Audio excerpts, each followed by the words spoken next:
সবাইকে জানাই শুভ নববর্ষ। সবাই নববর্ষে কেমন মজা করলে আমাকে জানিও। তো আমরা নববর্ষে সবাই মিলে চলে গিয়েছিলাম একটু শান্তির খোঁজে শান্তিনিকেতনে। হই হই করে আমরা সকলে ট্রেনে করে পৌঁছে গিয়েছিলাম। জানি খুব গরম, কিন্তু তাও প্রকৃতির শান্ত পরিবেশ নিরিবিলি মধ্যে বেশ ভালোই লাগছিল নববর্ষের দিনে যেতে। আমাকেই দেখুন কি সুন্দর আনন্দ করে প্রকৃতি দেখতে দেখতে এই শান্ত পরিবেশ নিয়ে চলে গিয়েছিলাম শান্তিনিকেতনের ইউথ হোস্টেলে। ইউথ হোস্টেলের ভিডিও যদি আলাদা করে দেখতে চান আমি কিন্তু দেখিয়ে দেবো। এবার আমরা বেরিয়ে পড়েছিলাম বিকালবেলা একটা টোটো ভাড়া করে আশেপাশের জায়গাগুলো দেখতে। আমি একটু শাড়ি পরে কেত মেরেছিলাম, পাশে আমার শাশুড়ি মা, আর ঠিক আমার অপোজিটেই বসেছিল আমার মা আর দিদি। দুজনেই ম্যাচিং করে সুন্দর করে সেজে গুজে বেরিয়ে পড়েছিলাম বিকালবেলার উদ্দেশ্যে। সবার প্রথমেই আমরা পৌঁছে গিয়েছিলাম সৃজনী শিল্পগ্রামে। এই সৃজনী শিল্পগ্রামে বিভিন্ন মানুষের বিভিন্ন রকমের আদিবাসীদের সুন্দর তৈরি করা জিনিসপত্র রাখা আছে, এবং এখানে সব থেকে বেশি প্লাস পয়েন্ট হলো এখানে আমাদের বিভিন্ন রাজ্যের একটা করে ছোট্ট করে নিদর্শন রয়েছে। যেমন আন্দামান রয়েছে, যেমন উড়িষ্যা রয়েছে, এরকম সুন্দর করে সবকটা সুন্দর সুন্দর জিনিসও রয়েছে। আমিও একটু হাঁটাচলার মধ্যে দিয়ে আপনাকে আশেপাশের সুন্দর জায়গাটা দেখিয়ে দিলাম। এই সুন্দর জায়গাটার মধ্যে দিয়ে চলতে চলতে আমার মনে হচ্ছিল একটা বেশ অজানা সবুজ প্রান্তরেই আমরা হারিয়ে গেছি। আর সব থেকে সুন্দর ব্যাপারটা হলো প্রকৃতির মধ্যে এত গাছপালার মধ্যে গরম জিনিসটা যেন কোথাও এক নিমেষে হাওয়া হয়ে গেল। এত সুন্দর সুন্দর স্কাল্পচার যে আমি কি বলবো। অবশ্য আমি এর আগেও শান্তিনিকেতন এসেছি, কিন্তু সেটা একটু ছোটবেলায়। এই যে আমার স্বামী কি সুন্দর মজা করছে, ছেলেদেরই ভালো, যা খুশি একটা পরে বেরিয়ে গেলেই হয়। এই সুন্দর জায়গাটায় এসে এত নিরিবিলি লাগছিল যে কি বলবো। কি দারুণ সুন্দর সুন্দর আর্ট, কি সুন্দর আসামের বিভিন্ন নিদর্শন। আর এখানে দেখুন কি সুন্দর পুতুল। আমি গেছিলাম আগের বছর রাজস্থানে, তো রাজস্থানের সুন্দর সুন্দর পুতুলগুলোও এখানে রয়েছে। তার সাথে তো আমাদের পুরুলিয়ার ফেমাস মুখোশ গ্রামের সেই মুখোশগুলো দেখে আমার খুবই ভালো লাগলো। আর তার সাথে চলে গিয়েছিলাম সব থেকে স্পেশাল এই জায়গাটা, কি বুঝতে পারছেন নিশ্চয়ই, সোনাঝুরির হাট। এইখানে প্রত্যেকটা মেয়েদের যে কি ভালো লাগে সেটার আলাদা করে বলে বোঝাতে হবে না। সুন্দর সুন্দর জিনিসপত্র থেকে শুরু করে সুন্দর শাড়ি, গয়না, কানের দুল, আহা হা, এর থেকে ভালো যেন মেয়েদের কাছে কিছু হতেই পারে না। এই যে কি সুন্দর সুন্দর শাড়ির কালেকশন, মনে হচ্ছিল কোনটা ছেড়ে কোনটা নেই, কিন্তু বাজেটে থরি না অত কুলোয়, তাই কয়েকটা জিনিস নিয়েই চলে গেলাম বাউল সঙ্গীত শুনতে। এই মানুষটি এই রোদের মধ্যে গাছতলায় বসে কি সুন্দর বাউল সঙ্গীত গাইছিলেন। আর সত্যি আমার মনে হচ্ছিল মানুষের ট্যালেন্টের সত্যিই কোনো অভাব নেই। আমরা কলকাতার তপ্ত গরমে সারাদিন কাজ করি, কিন্তু এনারা কি সুন্দর গান গাইছেন আর শিল্পকলাকে ধরে রেখেছেন। আর এই যে সোনাঝুরিতে হারের কালেকশন, আমরা 8জন তো একেবারে ফিদা। আর এই যে আমাদের 8জন।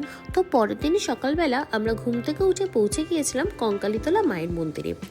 কঙ্কালীতলা হলো 51টা শক্তিপীঠের মধ্যে একটা অন্যতম শক্তিপীঠ, যেখানে মা সতীর কোমরের অলংকার পড়েছিল। খুব শান্ত জায়গা, এবং বীরভূমে এই জায়গাটি একটা অন্যতম প্রাধান্য পায়। তো সেই দিনটা ছিল পয়লা বৈশাখ। সেই জন্য সবাই তাদের জীবনটা আর নতুন করে বছরটা শুরু করতে চেয়েছিল এই কঙ্কালীতলা মায়ের মন্দিরে পুজো দিয়ে। তো আমরাও তার অন্যথা করিনি, আমরাও পৌঁছে গেছিলাম কঙ্কালীতলা মায়ের মন্দিরে। একটা দারুণ পরিবেশ, ভীষণ নিরিবিলি এবং খুবই ছোট্ট মন্দিরটা, কিন্তু ভিড় ছিল দারুণ। সেই ভিড়ের লাইনের মধ্যে আমরাও দাঁড়িয়ে পড়েছিলাম। দেখতেই পাচ্ছেন সকাল সকাল পুজো দিতে চলে এসেছি সবাই মিলে, এবং পুজো শেষ করেই আমরা আবার একটা টোটো করে বেরিয়ে পড়েছিলাম শান্তিনিকেতনের বাকি জায়গাগুলো দেখার জন্য। এখানে আমি আর দিদি বেশ মজা করছিলাম, এবং আমরা গল্প করছিলাম যে আমরা প্রত্যেক মাসেই কোথাও না কোথাও ঠিক বেড়াতে চলে আসি। আসলে কি বলুন তো, সারাদিন অফিসের কাজ করতে করতে আর আমাদের ভালো লাগে না, সেই জন্য একটু রিফ্রেশমেন্টের জন্য বেরিয়ে পড়ি।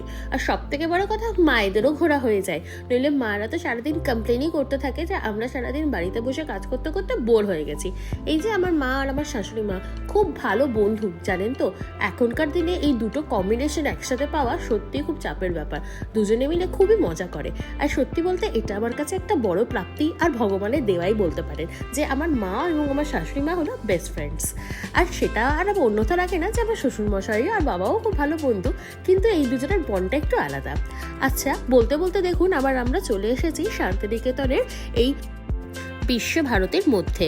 এই সেই বিশ্বভারতী যেখানে কবিগুরু রবীন্দ্রনাথ কাটিয়েছিলেন তার জীবনের একটা অত্যন্ত ভালো সময় এবং আমাদেরকে উপহার দিয়েছেন কত সুন্দর সুন্দর কাব্যগ্রন্থ। সহজ পাঠও তিনি এখানে বসেই লিখেছিলেন। এখানে একটা 250 বছরের পুরনো বটগাছ রয়েছে, যার নিচে বসে তিনি কিন্তু লিখেছিলেন কুমোরপাড়ার গরুর গাড়ি। ভাবতেই গায়ে কাটা দিয়ে ওঠে। সেই বটগাছটা কিন্তু আজও আছে। এবং আমরা এইভাবেই টোটো করে বিভিন্ন রকম ভবন দেখতে দেখতে এগিয়ে চললাম।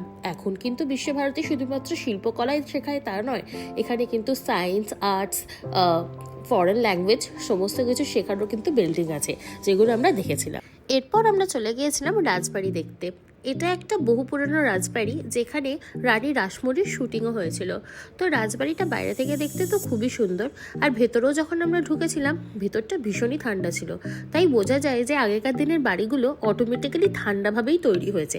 এখনকার বাড়ির মতো এত গরমও নেই, এসিও নেই, কিছুই নেই। কি দারুণ দেখতে না রাজবাড়িটা। তবে বলা বাহুল্য, এই রাজবাড়িতে কিন্তু প্রি ওয়েডিং শ্যুট করতে দেয় না। জানি না কেন, কি সমস্যা, বাট এনারা করতে দেন না। কিন্তু রাজবাড়িটা যথেষ্ট সুন্দর, নিরিবিলি, আর এই জায়গাটা ভীষণই একটা ফটো অ্যাপ্রোপ্রিয়েট জায়গা। তো আপনারা এখানে আসলে নিশ্চয়ই ফটো তুলবেন।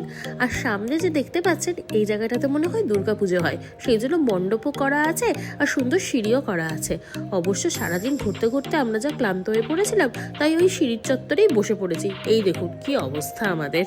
কিন্তু এখানে তো আমরা ঘুরে আমাদের এত খিদে পেয়ে গেছিল যে আমরা তাড়াতাড়ি করে চলে গিয়েছিলাম একটুখানি বাঙালি খাবার খেতে। দেখতেই পাচ্ছেন একেবারে পয়লা বৈশাখ স্পেশাল থালি নিয়ে আমরা বসে পড়েছিলাম। তো জায়গাটা ছিল শান্তিনিকেতন থেকে একটু এগিয়ে শ্রীনিকেতনের দিকে। হোটেলটার নাম এই মুহূর্তে ঠিক মনে নেই, মনে পড়লে আমি কমেন্টসে লিখে দেবো। এখানে কি সুন্দর করে আমরা বেশ থালি টালি নিয়ে, আমপান্না নিয়ে একেবারে খেতে বসে গেছিলাম। আসলে এত ঘুরে প্রচণ্ড ক্লান্ত হয়ে পড়েছিলাম। তো এখানেই মোটামুটি আমাদের শান্তিনিকেতন ঘোরা শেষই হয়ে গেল। তো এরপরে আমরা আমাদের লাস্ট ডেস্টিনেশন এই প্রকৃতি ভবনে চলে গিয়েছিলাম। এই প্রকৃতি ভবন মানে প্রকৃতির মাঝে একটুখানি শান্তি, আর কিছুই না। এখানে মোটামুটি একটা মিউজিয়াম ছিল। যাই হোক, এইভাবেই আমরা পরে আবার গাড়ি করে বাড়ি ফিরে এসেছিলাম এবং আমাদের পয়লা বৈশাখটা ঠিক এইভাবেই কাটিয়েছিলাম। তো আপনারাও আমাকে কমেন্টস করে বলুন যে আপনারা আপনাদের পয়লা বৈশাখটা ঠিক কেমন করে কাটিয়েছেন। আমরা তো খুব দারুণ আনন্দ করেছি। আর এটাও বলবেন যে সাথে পরের ডেস্টিনেশন আপনাদের কি হতে চলেছে। আজকের জন্য এইটুকুই। টাটা।